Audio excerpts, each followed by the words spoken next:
नमस्कार दोस्तों, स्वागत है आप सभी का आपके अपने YouTube channel study CBL classes में। दोस्तों, आज का जो हमारा टॉपिक होगा वो क्लास 12th 12वीं के लिए एक बहुत ही मोस्ट इम्पॉर्टेंट टॉपिक है, जो क्लास 12वीं के स्वास्थ्य एवं रोग नामक चैप्टर से एक बड़ा ही महत्वपूर्ण टॉपिक लेकर मैं आप लोगों के बीच उपस्थित हुआ हूँ। और ये टॉपिक बोर्ड के एग्जाम के दृष्टिकोण से तो 100% महत्वपूर्ण है, लेकिन साथ ही साथ दैनिक दिनचर्या के लिए भी ये बहुत ही महत्वपूर्ण है। इसे केवल 12वीं वाले ही नहीं बल्कि सभी लोगों के लिए ये जो है एक महत्वपूर्ण लेसन है। इसमें आपको मलेरिया रोग क्या होता है, मलेरिया रोग कैसे होता है, और मलेरिया रोग अगर हो गया तो उसके उपचार क्या हैं, रोकथाम, बचाव, ये सारी बातें जो है इसमें आपको बताई जाएंगी। तो आपसे निवेदन है कि वीडियो को स्किप मत करिए, वीडियो को पूरा देखिए, और यदि वीडियो आपको पसंद आती है तो वीडियो को ज़रूर लाइक करें, और अगर चैनल पर नए हैं तो चैनल को फटाफट सब्सक्राइब कर लीजिए। तो चलिए शुरू करते हैं। मलेरिया रोग का दूसरा नाम होता है मलेरिया रोग अर्थात जूड़ी बुखार रोग। इसे हम जूड़ी बुखार रोग भी कहते हैं। इस रोग का जो इंग्लिश नाम है मलेरिया, और जूड़ी बुखार को हम एग्यू रोग कहते हैं। मलेरिया अर्थात जूड़ी बुखार या एग्यू। अब हम इसके संक्षिप्त कुछ इसके बारे में जानते हैं, जो बुक किताबों में लिखा है। करा कि सदियों से मलेरिया मानव का एक विनाशकारी रोग रहा है। मानव के लिए मलेरिया एक ऐसा रोग रहा है, विनाशकारी रोग रहा है। इसके कारण सेनाएं युद्ध में उजड़ी हैं, देश बर्बाद हुए हैं तथा देश की उन्नति रुकी है। अर्थात ग्रीक तथा रोमन साम्राज्यों के पतन में भी यह कारण रहा है कि ग्रीक तथा रोमन के साम्राज्य का पतन मलेरिया रोग के कारण हुआ था। ठीक है दोस्त। और अफ्रीका, दक्षिण अमेरिका आदि भूखंडों की प्राकृतिक संपदा का पूरा लाभ आज तक इस रोग के कारण नहीं जाया जा सका। मतलब वहाँ मलेरिया के इतने जो है ज़्यादा रोगी थे कि वहाँ पर उन्नति ज़्यादा नहीं हो पाई। इस कारण से इसने संसार के इतिहास निर्माण को प्रभावित कर दिया है। यानी एक ऐसा रोग था जो संसार के जो है आर्थिक व्यवस्था को इसने डगमगा दिया, हिला दिया, जो भी आप कह सकते हैं। विज्ञान की प्रगति के बावजूद आज भी संसार में मलेरिया से प्रतिवर्ष करोड़ों व्यक्ति मर जाते हैं। यानी मलेरिया से विज्ञान ने इतनी प्रगति कर ली, चिकित्सा क्षेत्र में इतना आगे है, मेडिकल क्षेत्र में इतना आगे है, फिर भी जो है मलेरिया से वर्तमान में कह रहा है कि करोड़ों लोग क्या होते हैं, मरते हैं पूरे विश्व में। अकेले विश्व में अकेले केवल भारत में बात करें तो लाखों मनुष्य शिकार हो जाते हैं मलेरिया के। प्रतिवर्ष लाखों लोग जो है मलेरिया के शिकार होते हैं। यह इतनी जल्दी फैलता है कि प्रभावित प्रदेश की अधिकांश जनता चपेट में आ जाती है। मलेरिया रोग जो है फैलता है तब अधिकांश जनता क्या होती है, इसके ज़्यादातर चपेट में आ जाती है। मृत्यु से बच जाने वाले रोगी भी बहुत कमज़ोर हो जाते हैं। बच्चे की मानसिक एवं शारीरिक वृद्धि क्या हो जाती है, उसकी रोग प्रतिरोधक क्षमता समाप्त हो जाती है। पूरे समाज की उन्नति पर इसका प्रतिकूल प्रभाव पड़ता है, इसका बुरा प्रभाव पड़ता है। मलेरिया एक ऐसा रोग है। ठीक है दोस्त। तो ये मलेरिया का थोड़ा सा परिचय रहा। अब इसके संक्षिप्त इतिहास के बारे में जानते हैं। मलेरिया की खोज किसने की, मलेरिया रोग आया कहाँ से, कैसे होता है मलेरिया रोग का मतलब क्या होता है, तो जरा इसको भी जान लेते हैं। कह रहा है कि संक्षिप्त इतिहास, ब्रीफ हिस्ट्री। 19वीं सदी के मध्य तक लोग ये समझते थे कि मलेरिया रोग जो है दलदली स्थानों से निकली गंदी व नम हवा के कारण होता है। कौन सी सदी तक? 19वीं सदी तक लोगों का मानना ये था कि जो दलदली स्थानों से नम एवं गंदी हवाएं जो निकलती हैं, उन्हीं से जो है क्या होता है, मलेरिया होता है। ठीक है ना। क्योंकि उस समय एक प्रचलन भी था कि मलेरिया रोग का जो संधि विच्छेद है, मल मतलब होता है गंदी और एरिया मतलब होता है हवा। जी हाँ दोस्तों, मल मतलब होता है, मल मतलब यहाँ पे लिखा गया था गंदी, और एरिया मतलब होता है एरिया, यहाँ एरिया का मतलब होता है हवा। गंदी हवा से मलेरिया फैलता है। ये 19वीं सदी के प्राचीन समय में जो है ऐसा कुछ कहा गया था। बात समझ रहे हैं आप? कि मल मतलब होता है गंदी और एरिया मतलब होता है हवा, इसीलिए इसका नाम रखा गया मलेरिया। मच्छर से इसके संबंध को लांसीसी ने सबसे पहले जाना। लांसीसी नामक वैज्ञानिक ने सबसे पहले बताया कि मलेरिया गंदी नम हवाओं से नहीं बल्कि मच्छर से होने वाली बीमारी है। इसके बाद लेवरॉन नामक वैज्ञानिक ने पता लगाया कि मनुष्य में मलेरिया प्लाज्मोडियम के संक्रमण से होता है। प्लाज्मोडियम एक कोशिकीय प्रोटोजोवन परजीवी रोगजनक होता है जो मादा एनाफ्लीज मच्छर के आमाशय में रहता है। साथ ही साथ जब मादा एनाफ्लीज मच्छर काटती है तो प्लाज्मोडियम मनुष्य के शरीर के अंदर प्रवेश कर जाता है, जो मलेरिया रोग फैलाता है। इन्होंने कहा कि जो रोग है मलेरिया वह प्लाज्मोडियम से होता है। इन्होंने ही सबसे पहले प्लाज्मोडियम को मनुष्य के लाल रुधिर कणिकाओं में देखा। प्लाज्मोडियम को इन्होंने मनुष्य की लाल रुधिर कणिकाओं में देखा।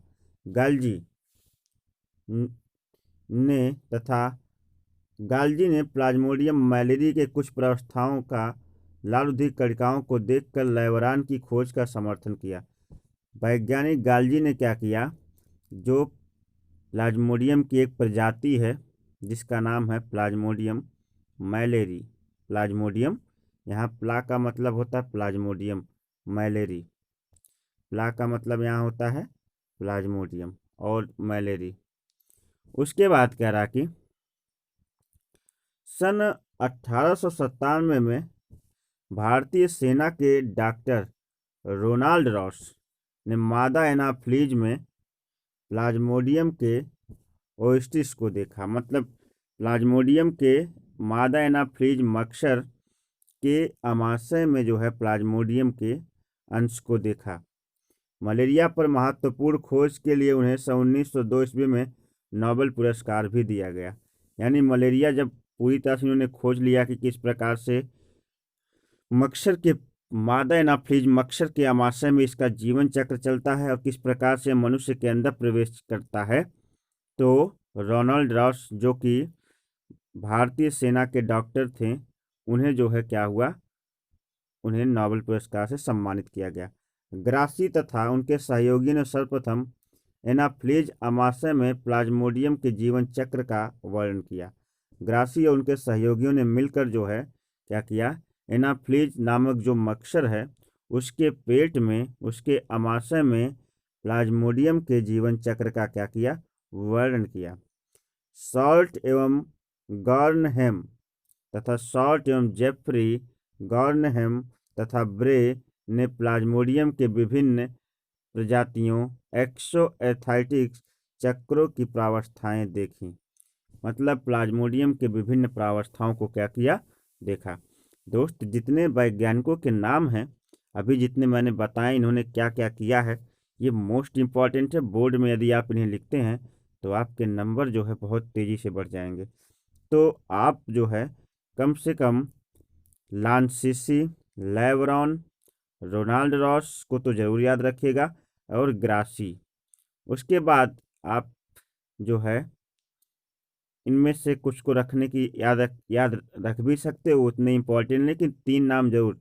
पहले है इसमें लांसीसी, मैं बता देता हूँ। पहले इसमें है लांसीसी, दूसरा आपको याद रखना है लेवरॉन, तीसरा आपको नाम रखना है रोनाल्ड रॉस और चौथा आपको याद रखना है ग्रासी। इतने नाम आप याद रखिएगा, ये आपके लिए इम्पोर्टेंट है। उसके बाद आप सॉल्ट नारहेम, सॉल्ट जेफरी, नॉरहेम। यदि आपको याद रखने की ज़रूरत तो है, अगर याद हो जाता है तो याद रखिएगा, सभी याद कर लीजिएगा, और अगर सब नहीं याद होता है तो कम से कम 3 ये 4 नाम तो ज़रूर आप तय रखिएगा, लांसीसी, लेब्रॉन और रोलांड रॉस और ग्रासी। हाँ, और इन्होंने क्या किया था, इस चीज़ को भी जो है आपको बेहतर याद रखना है, ठीक है ना। अब चलते उद्भवन काल, यानी उद्भवन काल का मतलब होता है इनक्यूबेशन पीरियड, यानी जब मलेरिया कैसे शुरू होता है, मलेरिया शुरू होता है इसके बारे में जानेंगे। कह रहा कि मानव पोषद में प्लाज्मोडियम स्पोरोजोइट्स के प्रवेश से लेकर के रोग के प्रथम आक्रमण तक के समय को क्या कहते हैं, उद्भवन काल कहते हैं। कह रहा कि जब जो है प्लाज्मोडियम मनुष्य के शरीर में क्या करता है, प्रवेश कर जाता है, और प्रवेश करके जो है वह अपना संक्रमण फैलाना शुरू करता है, और जब पूरा संक्रमण फैला लेता है तो उस काल को क्या कहते हैं, उस काल को हम कहते हैं उद्भवन काल। तो कह रहा कि प्लाज्मोडियम जो होता है दोस्त, वह एक कोशिकीय संघ प्रोटोजोआ का एक रोगजनक परजीवी है। मतलब जो प्लाज्मोडियम है वह एक कोशिकी है, वह उसने जो है मादा एनाफ्लीज मच्छर को क्या मान लिया है, आधार मान लिया है, जिसकी सहायता से वह क्या करता है कि एक स्वस्थ व्यक्ति के शरीर में प्रवेश करता है और वहां पर जो है अपनी रोगजनकता को फैलाता है। रोगजनक इसमें जो है आप कह सकते हैं प्लाज्मोडियम है। और प्लाज्मोडियम की कौन कौन सी प्रजातियां जो मलेरिया रोग फैलाती हैं, तो देखिए करा कि प्लाज्मोडियम वाइवैक्स, प्लाज्मोडियम ओवेल में औसतन प्लाज्मोडियम मैलेरी और प्लाज्मोडियम फैल्सीपैरम में उद्भवन काल का समय बताया है। ये 4 प्रकार के प्लाज्मोडियम की प्रजातियां हैं। पहला प्लाज्मोडियम वाइवैक्स है, दूसरा प्लाज्मोडियम ओवेल है, तीसरा औसतन 14 दिन का जो उद्भवन काल होता है प्लाज्मोडियम मैलेरी का होता है, और 28 दिन का जो होता है प्लाज्मोडियम फैल्सीपैरम का होता है। 28 तथा प्लाज्मोडियम फैल्सीपैरम में ये 12 दिन का होता है, और इसमें मैलेरी में 14 से 28 दिन का होता है इनका उद्भवन काल, ठीक ना। ये तो इनके उद्भवन काल की बात कर रहा है। और थोड़ा सा आगे बढ़े, चलिए। और जो चीज़ें आपको समझ में नहीं आती आप कमेंट बॉक्स में लिखकर पूछ सकते हैं, क्योंकि समय की सीमा है, मैं बहुत अधिक आपको बताऊंगा, मगर बहुत चीज़ें इसमें मिस भी हो सकती हैं, तो प्लीज़ जो है कमेंट्स बॉक्स में लिखकर पूछ सकते हैं। इंटर वाले विद्यार्थी तो खास कर जो है इस पूरे टॉपिक को तैयार कर लें, अपनी एक नोट्स तैयार कर लें, जहाँ ना समझ में आए मैं लास्ट में इसका स्क्रीनशॉट का दे दूंगा ऑप्शन, लेकिन जो चीज़ नहीं समझ में आता है वो हमसे ज़रूर कमेंट बॉक्स में पूछ सकते हैं।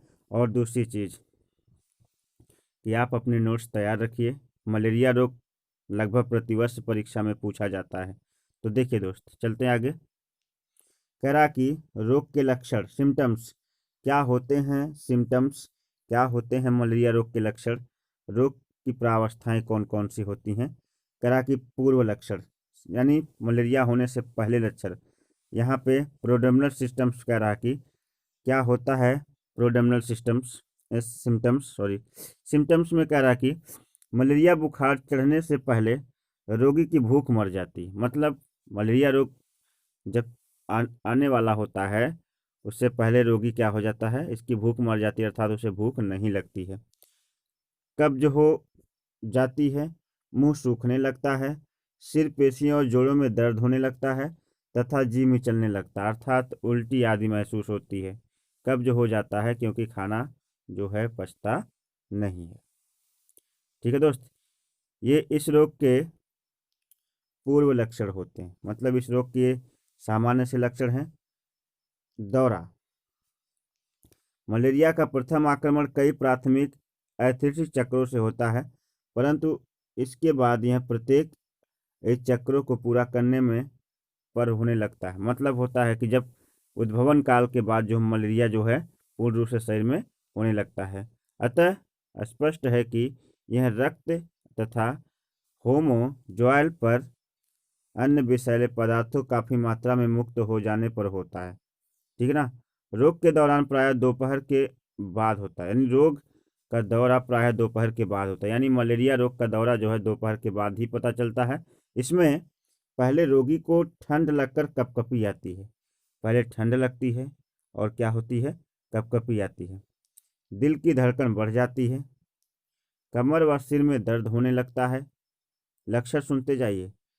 कमर व सीने में दर्द होने लगता है और कभी कभी कै भी हो जाती है, कभी कभी जो उल्टी भी आती है। इस दौरे को जूड़ी प्रावस्था कहते हैं, मतलब कपकपी आने को जूड़ी प्रावस्था कहते हैं, इसीलिए इसका नाम जूड़ी बुखार रखा गया है।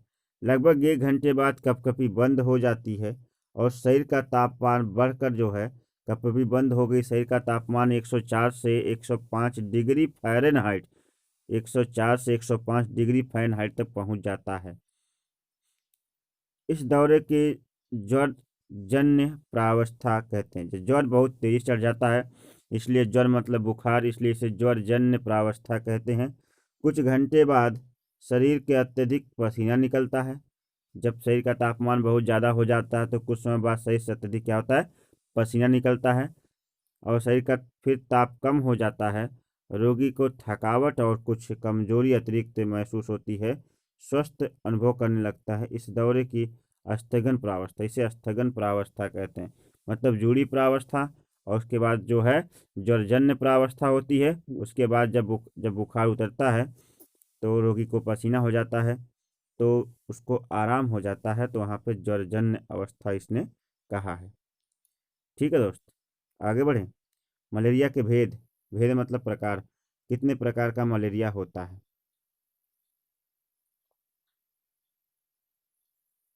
चलिए, यही टॉपिक आपके लिए जो है मोस्ट इम्पॉर्टेंट है, क्योंकि परीक्षा में टाइप्स ऑफ मलेरिया पूछता है। इसको आप तैयार कर लीजिएगा। हाई स्कूल वाले विद्यार्थी भी इसे तैयार कर सकते हैं, इंटर वाले तो मोस्ट इम्पॉर्टेंट है उनके लिए। चलिए समझते हैं मलेरिया के भेद, मलेरिया के प्रकार कितने हैं, टाइप्स ऑफ मलेरिया, मलेरिया कितने प्रकार का होता है। मुख्यतः दौरे के समय सीमा के आधार पर मलेरिया 3 प्रकार का रखा गया है। तरह की इस इसमें दौरा, दौरा का मतलब होता है जैसे जैसे रोग आता है। ये दौरा मतलब बीमारी नहीं है, ये मतलब होता है जिस प्रकार से रोग क्या होता है, जिस जिस प्रकार से रोग का प्रभाव शरीर पर चढ़ता है उसको दौरा बोलते हैं। इसमें दौरा प्रति 48 घंटे बाद हर तीसरे दिन आता है। लेकिन पहले समझते हैं हेडिंग क्या है। हेडिंग है तृतीयक मलेरिया या सामान्य जूड़ी बुखार। तृतीयक मलेरिया या सामान्य जूड़ी बुखार। तृतीयक मतलब 3, इसमें तीसरे दिन मतलब 24 घंटे का एक दिन होता है, 48 घंटे का 2 दिन होता है। तो तीसरा दिन मतलब जो आता है 48 घंटे बाद तीसरा दिन आ जाएगा ना, तो वही करा कि इसमें दौरा प्रति 48 घंटे बाद हर तीसरे दिन आता है। ठीक है। यह प्लाज्मोडियम वाइवैक्स, प्लाज्मोडियम फैल्सीपैरम तथा प्लाज्मोडियम ओवेल के संक्रमण से होता है। प्लाज्मोडियम वाइवैक्स तथा प्लाज्मोडियम ओवेल संक्रमण से हल्का तृतीयक मलेरिया रहता है, यानी कहने का मतलब है हल्का बुखार और तृतीयक मलेरिया रहता है। तो हर 48 घंटे बाद जो बुखार होता है उसे तृतीयक मलेरिया कहते हैं। और ये किस किस जो है प्लाज्मोडियम के कारण फैलता है, या जिस प्लाज्मोडियम के कारण फैलता है उस प्लाज्मोडियम का नाम है, जिस प्लाज्मोडियम के कारण फैलता है उसका नाम है यहाँ पे Plasmodium vivax, Plasmodium falciparum, Plasmodium oval, इनके कारण जो है क्या हो सकता है, फैल सकता है। ठीक है। इसमें मृत्यु दर कम होती है क्योंकि नष्ट होने के अधिकांश आरबीसी पुराने कमज़ोर हो जाते हैं। और प्लाज्मोडियम फैल्सीपैरम संक्रमण में घात तृतीयक मलेरिया होता है, मतलब कि इसमें रोगी की मृत्यु नहीं होती है। इसमें मृत्यु दर बहुत अधिक होती है, किसमें, जहाँ पर जो है प्लाज्मोडियम फैल्सीपैरम आ जाता है, वह हमारी आरबीसी को खा जाता है। इसमें मृत्यु बहुत ज़्यादा होती है, क्योंकि संक्रमित लाल रुधिर समूह को चिपक कर जो है रुधिर कोशिकाओं में मार्ग को अवरुद्ध कर देती हैं और अंगों को रुधिर पहुंचने से बाधित कर देती। देखिए ध्यान से समझिए, कहा कि जहाँ पे प्लाज्मोडियम वाइवेक्स या प्लाज्मोडियम ओवेल का संक्रमण होता है, वहाँ पर जो है उस स्थानों पे बता रहा है कि मृत्यु दर बहुत कम होती है, लेकिन जहाँ पे प्लाज्मोडियम फैल्सीपैरम का संक्रमण हो जाता है, वहाँ पर जो है हमारी आरबीसी चिपक कर जो है रक्त के मार्ग को अवरुद्ध कर देती, जिससे 100% जो है मृत्यु होने के चांसेस रहते हैं। ठीक है दोस्त। अब दूसरा चतुर्थक मलेरिया। चतुर्थक मलेरिया कौन सा मलेरिया होता है? इसमें प्रति चौथे दिन, मतलब 72 घंटे का 3 दिन होता है, इसलिए प्रति 72 घंटे बाद यानी चौथे दिन बुखार आता है या प्लाज्मोडियम मैलेरी के संक्रमण से होता है। प्लाज्मोडियम मैलेरी के संक्रमण से होता है। दैनिक मलेरिया, इसमें दौरा प्रतिदिन आने लगता है। प्रतिदिन मतलब रोजाना जो है इसमें बुखार आने लगता है। यह प्लाज्मोडियम की में से अनेक जातियां, जब प्लाज्मोडियम की चारों में से चारों जातियां या उसमें से कुछ, इनमें से 2-3 जातियां, जैसे Plasmodium oval, Plasmodium vivax, Plasmodium falciparum, ये सारी जातियां, या फिर आप कह सकते हैं कि प्लाज्मोडियम मैलेरी, ये सभी हो सकती है। इसमें 2-3 जातियां मिलकर जब जो है शरीर में संक्रमण फैलाती हैं, तब इसमें प्रतिदिन शरीर में बुखार आने लगता है। और शरीर में जब प्रतिदिन बुखार आने लगता है, तो इसे हम कहते हैं दैनिक मलेरिया। अब हम आवर्ती मलेरिया समझेंगे। देखिए, क्वार्टरनरी मलेरिया हो गया, कॉर्डिशनल मलेरिया हो गया। अब यहाँ पर रिलेप्स मलेरिया देखिए क्या है। करा कि प्लाज्मोडियम वाइवैक्स या प्लाज्मोडियम ओवेल तथा प्लाज्मोडियम मैलेरी के बाह्य रुधिराण चक्रों को निरंतर चलते रहने के बाद ठीक हो जाने के बाद भी जो है इसका आक्रमण हो सकता है, जिसे हम आवर्ती मलेरिया कहते हैं। प्लाज्मोडियम वाइवैक्स और प्लाज्मोडियम मैलेरी इसके क्या हैं? इसके जो है प्रमुख रोगजनक हैं।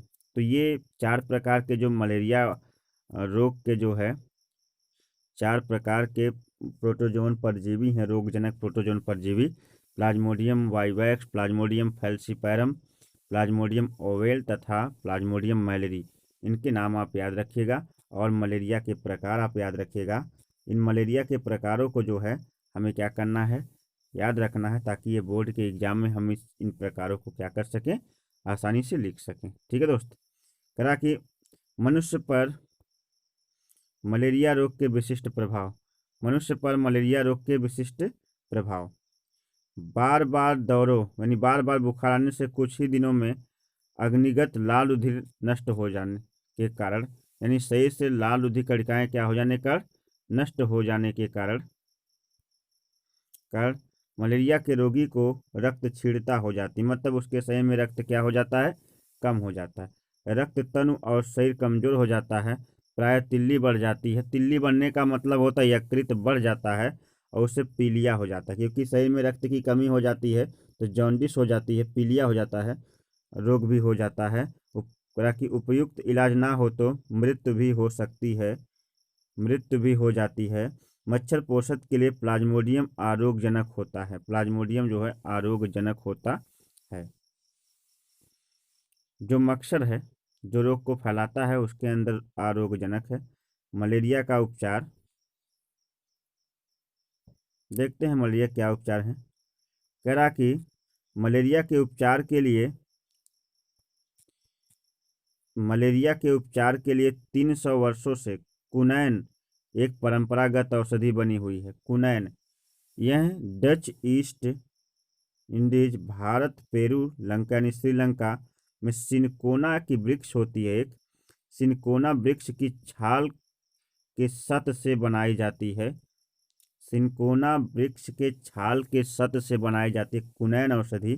जो सिनकोना एक वृक्ष है उसके छाल से क्या की जाती है, प्राप्त की जाती है। ठीक है दोस्त, तो प्राप्त की जाती है। आगे देखिएगा, की जाती है, जो जिससे कि यह रुधिर में उपस्थित प्लाज्मोडियम की सभी प्रावस्थाओं को नष्ट कर देती है। रुधिर में उपस्थित प्लाज्मोडियम की सभी प्रावस्थाओं को क्या करती है? नष्ट कर देती है। रुधिर में उपस्थित प्लाज्मोडियम की सभी प्रावस्थाओं को नष्ट कर देती है। कुनैन से मिलती जुलती कृत्रिम औषधियाँ जो कुनैन जैसे ही गुण रखती हैं, वैज्ञानिकों ने जो कृत्रिम औषधियाँ रखी हैं वो कौन कौन सी है?